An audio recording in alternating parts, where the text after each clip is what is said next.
Brána 60. Prijatie. Som neobmedzené dieťa vesmíru.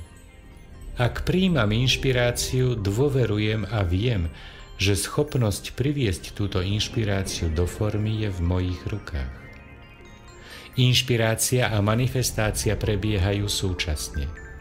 Mojou jedinou úlohou je dýchať, relaxovať, dôverovať a vedieť, že všetko je v božskom poriadku.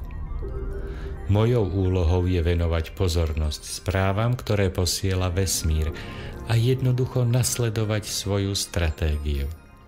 Nepotrebujem vedieť, ako sa moje inšpirácie prejavia. Uvoľňujem všetok odpor a verím, že som vždy na správnom mieste a v správnom čase robím správnu vec so správnymi ľuďmi. Zadania. 1. Máte problém, keď neviete, ako sa niečo stane?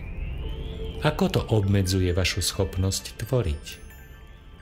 2. Existujú okolnosti alebo výtvory, ktoré vám bránia veriť, že môžete prijímať, pretože ste uviazli v tom, ako by také niečo bolo možné.